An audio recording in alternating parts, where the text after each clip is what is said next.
Assalamualaikum warahmatullahi wabarakatuh. Sebelum memulai pembelajaran hari ini, marilah kita membaca basmalah terlebih dahulu. Bismillahirrahmanirrahim. Pada pembelajaran sebelumnya, kita telah membahas tentang kebutuhan dan macam-macam kebutuhan.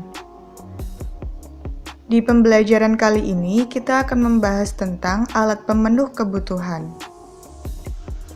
Apa itu alat pemenuh kebutuhan? Alat pemenuh kebutuhan adalah barang atau jasa yang digunakan manusia untuk memenuhi kebutuhan hidup manusia. Barang adalah sesuatu yang bisa dilihat, diraba, dan dirasakan manfaatnya. Contohnya barang-barang di sekitar kita. Sedangkan jasa adalah sesuatu yang tidak dapat dilihat, diraba, tetapi bisa dirasakan manfaatnya. Contohnya, jasa seorang dokter kepada pasiennya. Macam alat pemenuh kebutuhan. Menurut cara memperolehnya dibagi menjadi 3. Yang pertama, barang ekonomi. Barang ekonomi adalah barang yang jumlahnya sedikit dan untuk memperolehnya dibutuhkan pengorbanan tertentu. Contohnya, untuk mendapatkan beras, kita harus mengorbankan sejumlah uang. Kedua, barang bebas. Barang bebas adalah barang yang jumlahnya banyak di alam dan untuk memperolehnya tidak membutuhkan pengorbanan.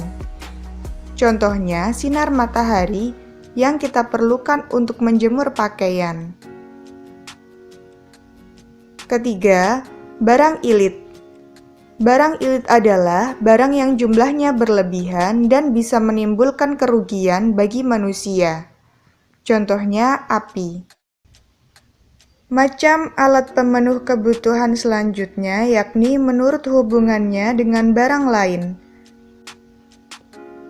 Dibagi menjadi 2, yakni barang substitusi dan barang komplementer. Yang pertama, barang substitusi adalah barang yang dapat menggantikan fungsi barang lainnya. Contohnya, pulpen bisa digantikan dengan pensil. Kedua, barang komplementer adalah barang yang saling melengkapi fungsinya dengan barang lainnya. Contohnya, HP membutuhkan listrik. Selanjutnya, macam alat pemenuh kebutuhan menurut tujuan penggunaannya. Yang pertama, barang konsumsi adalah barang yang langsung bisa digunakan untuk memenuhi kebutuhan manusia. Contohnya, makanan. Kedua, barang produksi adalah barang yang digunakan untuk menghasilkan barang lainnya. Contohnya, alat memproduksi barang-barang di sekitar kita, seperti alat produksi mie. Selanjutnya, macam alat pemenuh kebutuhan menurut proses pengerjaannya. Dibagi menjadi 3. Yang pertama, barang mentah. Barang mentah adalah bahan baku yang perlu diolah untuk memenuhi kebutuhan. Contohnya, getah karet. Kedua, barang setengah jadi. Barang setengah jadi adalah barang yang sudah diolah, namun masih memerlukan pengolahan lebih lanjut untuk bisa digunakan. Contohnya, getah karet yang sudah melalui proses produksi.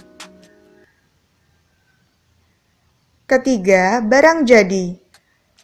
Barang jadi adalah barang yang sudah bisa digunakan untuk memenuhi kebutuhan manusia. Contohnya, ban sepeda.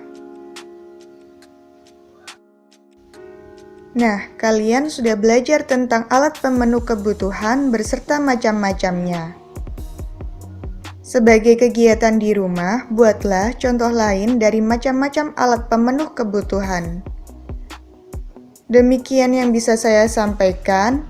Semoga bermanfaat. Wassalamualaikum warahmatullahi wabarakatuh.